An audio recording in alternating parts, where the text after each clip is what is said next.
Airlines are rethinking the safety policies in the light of such episodes. Singapore has announced measures to protect the crew. Flight attendants will suspend meal and hot beverage service when the seatbelt sign is on. The cabin crew will also secure loose items and return to their seats. Sara Nelson's with me. She's the International President of the Association of Flight Attendants, the AFA. Whenever we have these issues, Sara, you're the person we need to speak to. You are joining me from Washington. Richard, it's good to see you.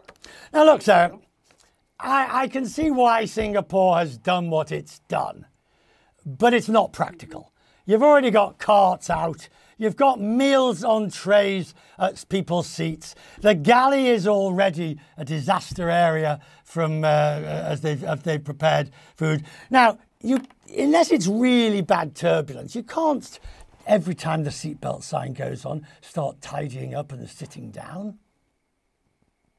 Well, look, flight attendants are used to going out in mild chop, but frankly, we are given a briefing before the flight from the pilots, and many times they will instruct us to stay down longer than would normally be planned before we would begin that service. Because you're right, once you get those carts out, some of those carts, the beverage carts, are 300 pounds, and they can be thrown to the ceiling just like a person can be. So that can be quite dangerous for everyone around them, including the hot coffee and everything else that's on it.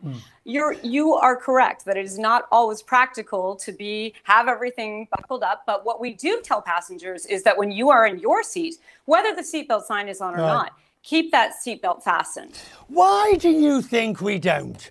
Is it just the arrogance of the frequent flyer? Can't happen to me. I know this plane's backwards. Well, are you telling on yourself a little bit there, Richard? You are with us in the air quite a lot.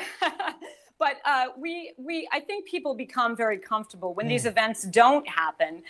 They forget the dangers that can take place. It was very interesting, the lead-in to this interview with the interviews with those passengers saying that they had their seatbelts on and they were mindful of that because of what had happened on Singapore Airlines just the week earlier. And so when people are reminded that this can be a quite dangerous space if you're not following the rules, if you're not putting those seatbelts on, if you don't have everything secured, then people usually follow that. But you can become quite complacent when you're used to flying all the time, used to things being quite smooth up there miles above the earth, and feeling very confident in that. Well, now that takes me to another point. I was going to say the lazy pilot, but let's give them the benefit of the doubt.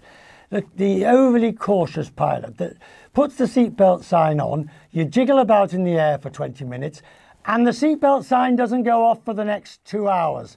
All they're doing is devaluing the seatbelt sign.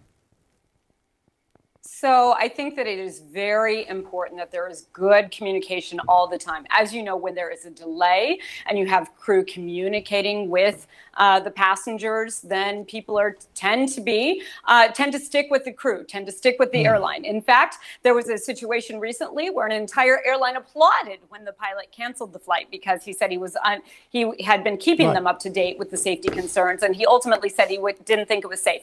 You are absolutely correct. You have to have that constant communication between the crew, also between the passengers, so that people understand why the rules are in place and when they need to be changed and when you need to follow those instructions.